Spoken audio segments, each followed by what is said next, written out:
Genesis 38, the first 5 verses of that chapter. And it came about at that time that Judah departed from his brothers and visited a certain Adulamite whose name was Hira. Judah saw there a daughter of a certain Canaanite whose name was Shua, and he took her and went into her. So she conceived and bore a son, and he named him Then she conceived again and bore a son, and named him Onan. She bore still another son, and named him Shelah, and it was at Chizib that she bore him. As you're reading along in the book of Genesis, the story of Jacob's family especially, you're going along reading about what's happening to him and his sons, and then suddenly there's this story in Genesis 38, which seems to come out of nowhere, out of left field. And it's sort of an unusual story, to say the least, but it is put here for a reason, which hopefully we'll discuss later on. The book of Genesis is divided up in what's called Toledoths, which are stories. The story of Adam, the story of Noah, the story of Abraham, the story of Jacob, and on and on and on. And in the midst of this Toledoth, the story of Jacob, is this Genesis chapter 38. So leading up to this point, in Genesis chapter 33, we see that Jacob returns from his 20 years with Laban. And he meets Esau along the way, if you remember. He divides up his family and so forth and goes ahead of them to meet Esau. And there's a family reunion there because Jacob feared that Esau would take revenge when in fact Esau had forgiven him and so forth. And so Jacob goes in that chapter and he settles in the town of Shechem, which happens to be later on near where Jacob's well is. It's the place where he digs that well that the woman at the well is using, and Jesus meets her there in John chapter 4, many hundreds of years later.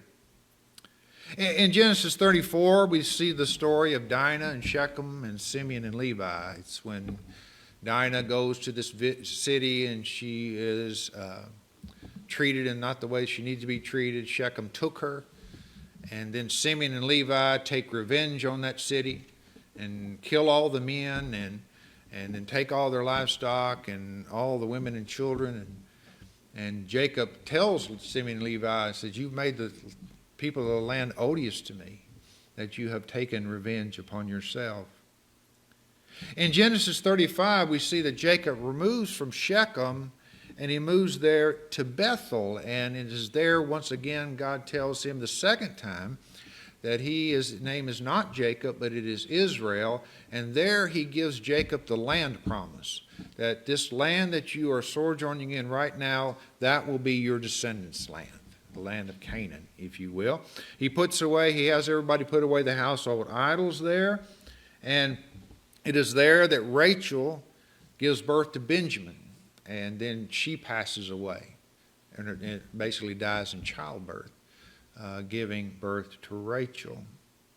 In Genesis 36, we see that the Bible reveals to us the descendants of Esau, and you can read that chapter for yourselves, and the men that came from him and the nations that came from Esau. And then we have in Genesis chapter 37, we have Joseph's dreams. Where he tells his brothers about these dreams that he has. They're out in the field making sheaves, and he makes his sheave, and they make their sheaves, and lo and behold, their sheaves bow to his sheave. And then how he dreamed that there were the sun and the moon, and there were 11 stars in the sky that bowed to him, if you will. Jacob had made his favorite son Joseph the coat of many colors. And it is there in that chapter where he goes to check on his brothers at the behest of his father Jacob, and they say, "Here comes this dreamer," if you will. And so Reuben is away, and they decide they're going to kill him. But Reuben comes back and says, "No, we're not going to kill him. He's our brother." And so they decide to put him down in a cistern in a well. And as you know, the story unfolds. They sell him to the Midianite slavers who take him down to Egypt there. And they fool their father by taking the coat of many colors, putting goat's blood on it, and showing it to his father, tricking him into thinking that he had been killed by wild beasts. And in chapter 39, we see the story takes back up with Joseph in Potiphar's house there. But here's chapter 38. It seems to come out of nowhere. But let's look at this chapter and see what's included in the Bible in Genesis 38. Because it is the story of Jacob, after all, one of Jacob's. It's one story of Judah, one of Jacob's sons. So, as we see here, Judah goes down to visit the Adulamites. Of course, there's no such thing as Jews at this time. Again, Jews haven't been as a nation, but usually marriages were tribal. That's why Abraham and Isaac sent back to Haran for a wife for Isaac, Rebekah, and so forth. And that's why Jacob found his wife Rachel, and of course Leah as well, as the story unfolds, in that region there. And so it wasn't really the thing to do to intermarry with someone outside your tribal community, if you will. It was a large tribal community. And so, but he goes down to the Adulamites, which are living, of course, in the land of Canaan at that time. It's not Israel, it's the land of Canaan. There are many nations living there. And he sees the daughter of a certain Canaanite, and of course he marries her, and he conceives sons by her. The son's name is and Onan and Shelah. 3 sons he has by this Canaanite woman. And I'm sure that Jacob is not very pleased about this, about him taking wife. Because usually in that day and time, marriages were arranged marriages.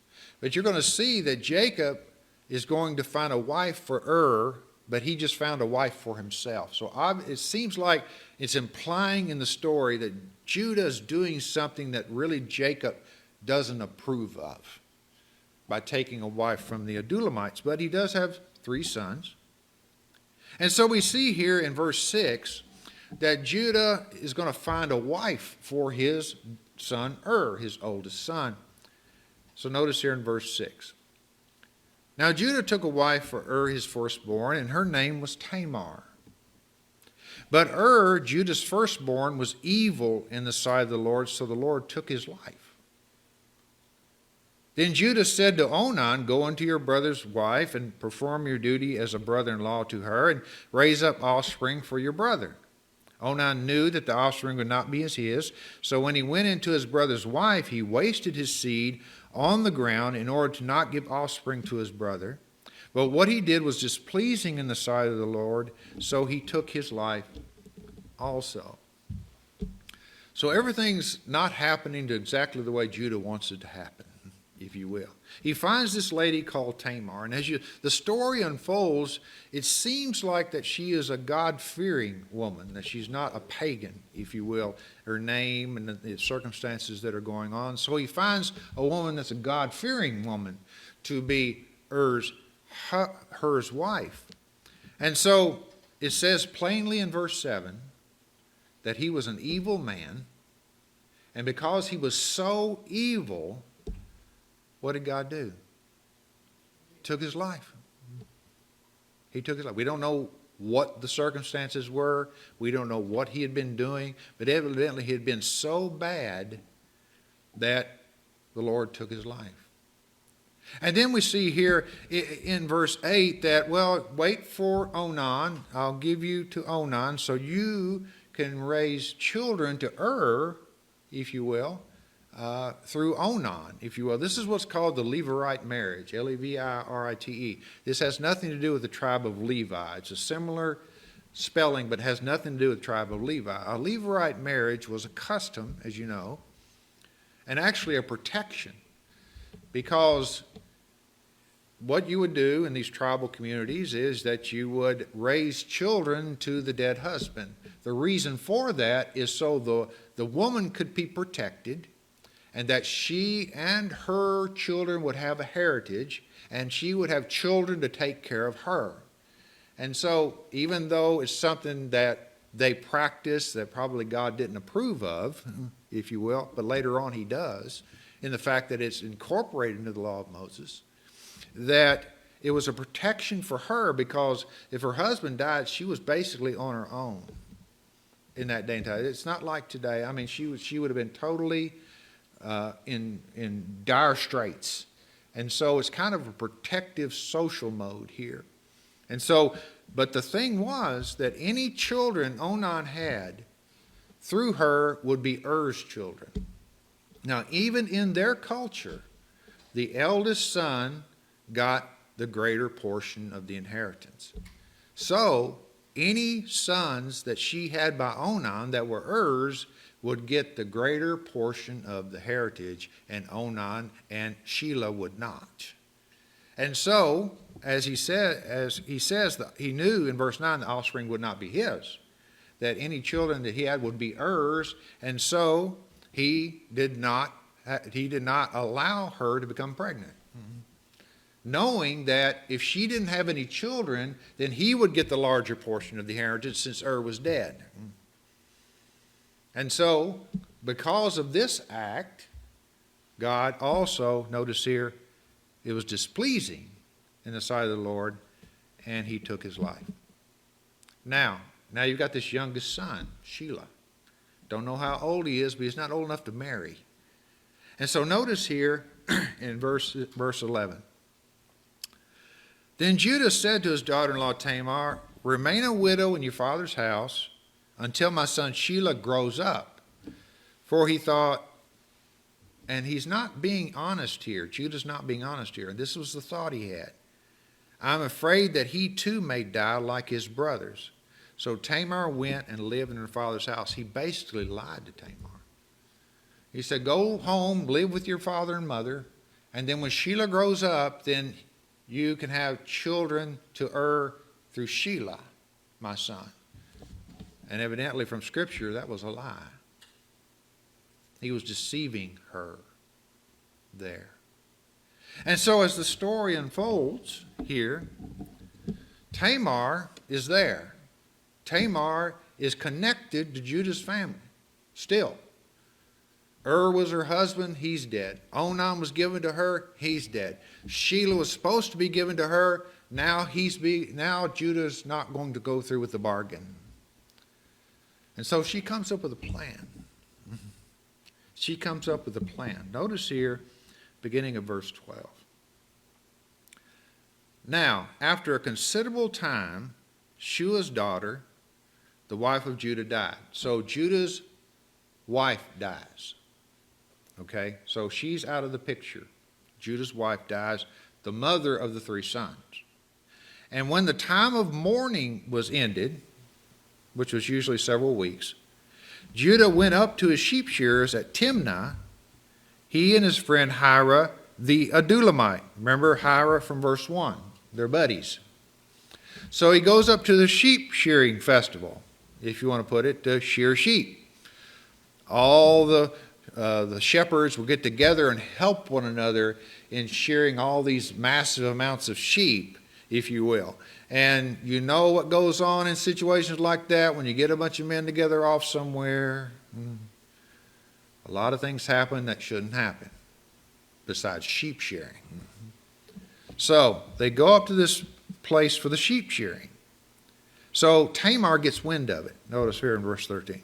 "It was told to Tamar, 'Behold, your father-in-law is going up to Timnah to shear sheep.' Aha, I've got a plan." So she removed her widow's garments and covered herself with a veil and wrapped herself up and sat in the gateway of Enaim, which is on the road to Timnah, for she saw that Shelah had grown up and she had not been given to him as a wife. You see, her intentions were, in her minds, honorable, but it doesn't mean that it wasn't sinful. Judah's sinned in this. A lot of people have sinned in this. But she was following the custom of the land. And she was determined, if you will, to have sons to And so the only one left besides Shelah was Judah. And so she goes up, she puts on a veil. Now later on we understand she dresses up like a temple prostitute. The Bible tells the whole story, doesn't it? She dresses up like a temple prostitute. Now the veil, we think about veils, about women who are, if you will, chaste wearing veils. That wasn't the case in history. Women who were chaste didn't have to wear veils. They may wear something over their heads. They may wear something very modest. But usually if you were a prostitute, you would veil your face. And that was a sign that you were a prostitute, because you had to cover your face or hide your face because of what you did. A woman normally didn't have to, and we see today how they cover up from head to toe, how certain cultures make them cover up to head to toe. That's not biblical. That's not biblical. That's not God.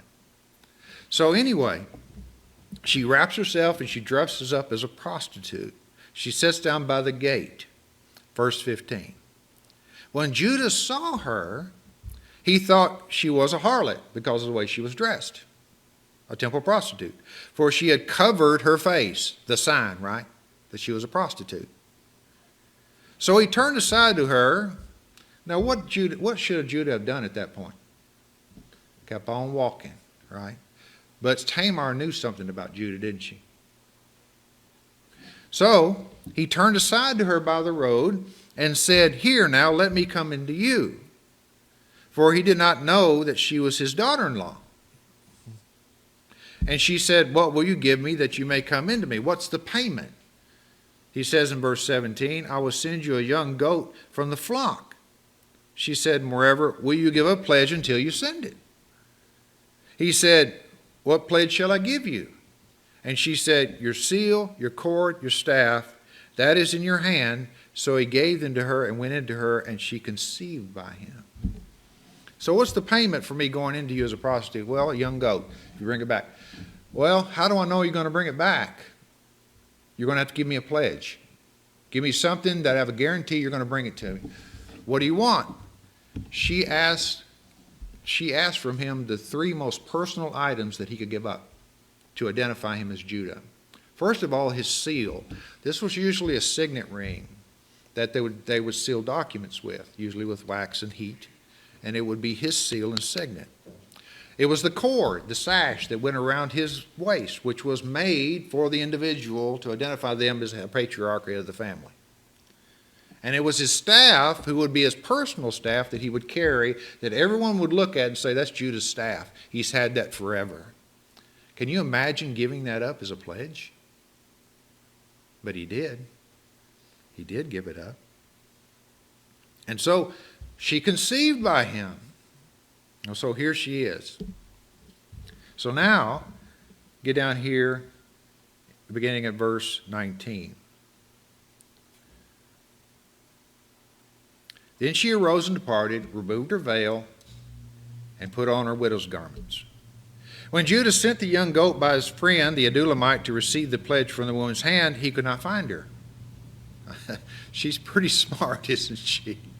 She's sharp. Mm-hmm. He asked the men of her place, saying, "Where is the temple prostitute who is by the road at Enon?" Mm-hmm. But they said, "There has been no temple prostitute here." "What are you talking about? There's no temple prostitute that sits here." Uh-oh. Verse 22. So he returned to Judah and said, "I did not find her, and furthermore the men of the place said, 'There has been no temple prostitute here.' Then Judah said, 'Let her keep them, otherwise we will become a laughingstock. After all, I sent this young goat, but you did not find her.'" So here's Huldah going along, what's his name? Huldah, with Hira, with this goat, trying to find this temple prostitute. "I can't find her anywhere. She's supposed, this is the payment, but I can't find her anywhere." And Judah says, "Let's just forget the whole thing. Let's just forget it. This is embarrassing. It's going to be an embarrassment. Let's just drop the subject," is basically. He says, "Let's just move on with life and not worry about this anymore." Okay, but that's not the end of the story, right? Nope, that's not the end of the story. Now, in verse 24, 3 months later, guess what's apparent with Tamar? She's pregnant. It's become apparent. So notice here in verse 24. Now it was about 3 months later that Judah was informed, your daughter-in-law Tamar has played the harlot, and behold, she is also with a child by harlotry. Then Judah said, bring her out here and let her be burned. Talk about a double standard. Talk about a double standard. He should have just pronounced sentence on himself, right? Oh, she's played the harlot, and she has disgraced the family, and she's done this, she's pregnant now, and you know what's happened. She needs to be burned. Verse 25. It was while she was being brought out that she sent to her father-in-law, saying, I am with child by the man to whom these things belong. And she said, please examine and see whose signet ring and cords and staff these are. That's the only way she could have them, right? That's the only way they'd be in her possession, because it was her. Judah recognizes them in verse 26. Judah recognized them and said, she is more righteous than I, insomuch as I did not give her to my son. And he did not have relations with her again. So he saw her act as vindication of her right. It wasn't that she was being good in this. It wasn't the fact that she was being righteous in this. It was the fact that he saw that she was being more right than him in the situation, because she did it because he withheld Shelah from her. And it was her right to have a son from Ur. It was her right, tribal right, to have a son for Ur. And she was being denied that. And so Judah recognized it and said, she's more righteous than I in this situation, because I have withheld my son from him. Now notice in verse 27 the result. It came about at the time she was giving birth that, behold, there were twins in her womb. Moreover, it took place while she was giving birth. One put out a hand, and the midwife took and tied a scarlet thread on his hand and said, this one came out first. But it came about as he drew back his hand that, behold, his brother came out. Then she said, what a breach you have made for yourself. So his name was Perez, which means breach. Afterward, his brother came out, who had the scarlet thread on his hand, and he was named Zerah. And he was named Zerah. So, what's this chapter doing here? You're going along in the Toledoth of Jacob, and you're telling the story of Jacob and his sons, and lo and behold, there's this chapter 38, and then we go on with Joseph. Well, what's the Old Testament? The genealogy of Jesus Christ. And so we see this chapter was put in because we know that Perez is an ancestor of Christ from Matthew 1 and verse 3. That's why it was put here. A woman like Tamar, and with Judah, he came through the tribe of Judah, and in the line of Christ, a woman like Rahab. Isn't that right? From Jericho. And her house was saved there. And we see this lineage through and throughout the Old Testament. Now, what spiritual lessons can we learn from this? Well, there's several, but a couple here that I want to look at of spiritual lessons we can learn from this story is that God is not above taking the life of an evil person for his purpose. You know, we think about God being benevolent. We think about God being a God of justice and all these other things, and he is. But whenever God decides to take a life, it's for a very good reason. Now, we don't know what evil Ur had committed, but it was enough that God took his life. And we do know that God took Onan's life probably because he's being deceitful to Tamar and was not fulfilling his obligation. Because all of it had to do with carrying on the lineage of Christ. You notice how God is working these things out? How he is working these things out? God is not above taking an evil life for his purpose because he's the judge. Well, that's harsh and that's cruel. When it comes to God, even though we may not see all ends, It is for His purpose. And it is with His will that He does that. Because there's a bigger picture here. And He knows the beginning and ends of all life on earth. The decisions and the things they're going to make. Now, to us, looking with human eyes, some may say it's cruel. But to God, looking with spiritual eyes, there's a purpose and plan in place that needs to be fulfilled. And if you're not going to be a part of it, I'm going to get you out of the way. If you don't want to be a part of it, I've got to do something else. I think another spiritual lesson that we can learn from this story is that God worked with weak men to bring about His will, didn't He? What did God have to work with here? He had to work with weak-willed men to bring about His promise from Genesis 3:15, and the promises He made to Noah, and the promises He made to Abraham to bring a Christ into the world. He was working with sinful men. Judah, in this instance, was a weak-willed man, was he not? He was deceitful. He sinned by going into a prostitute and did all kinds of things. Well, what's God got to work with? Right? And He used it. And He brought something, if you will, good out of it. You know, you and I are sinners. And we fall short of the glory of God. But doesn't He use us for His purpose? Doesn't He use my weakness for His purpose? We all have them, right? He may look at me sometimes and say, Scott, you are so weak here and you are so weak there. I'm having a hard time using you in my service because you fail here and you fail there, and I've tried to do this and I've tried to do that. Thanks be unto God, He's patient with me in that. And thanks be unto God, He was patient with Judah.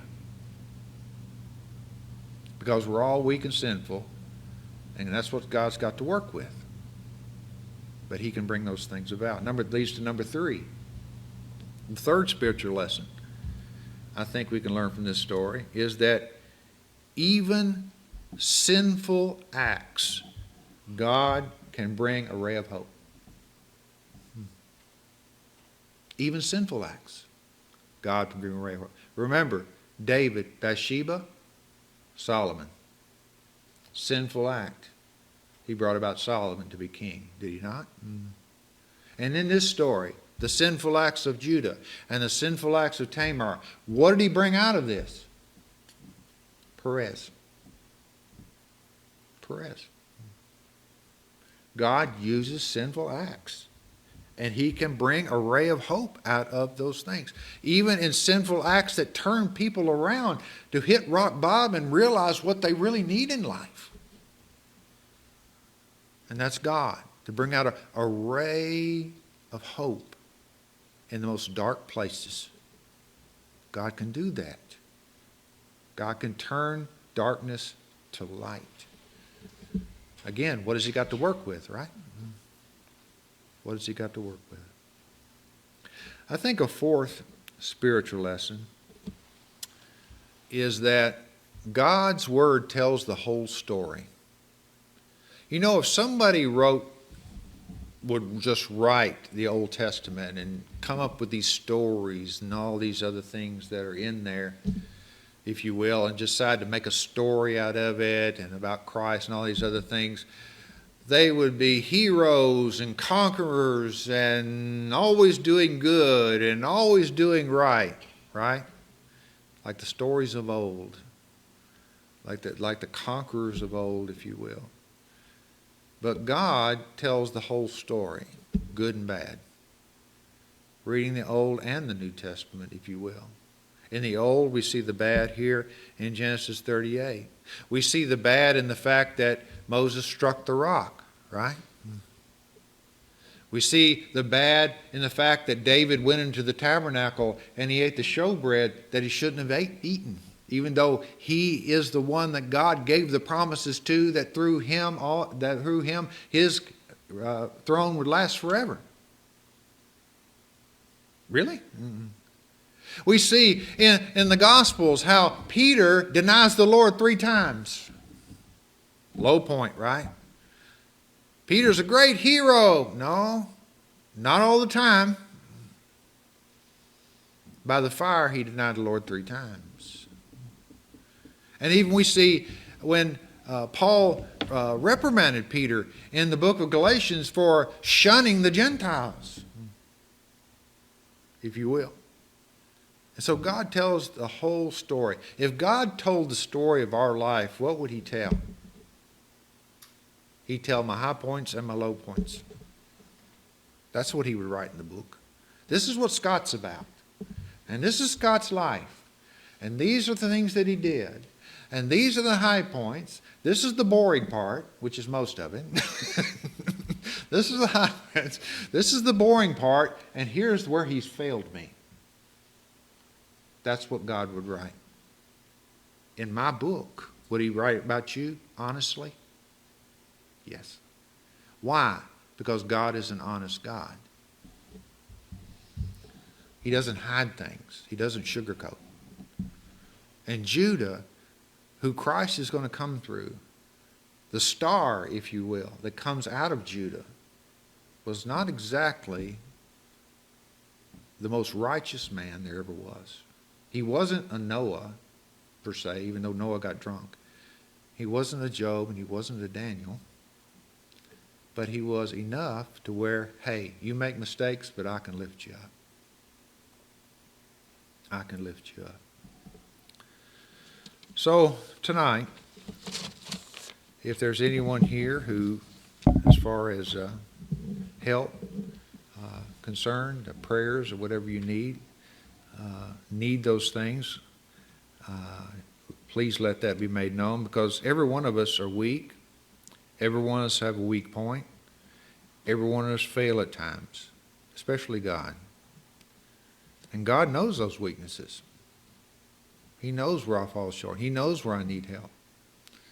Who better else to ask but God for help in those things? So if you need anything, please come and stand and sing this song. Unprepared.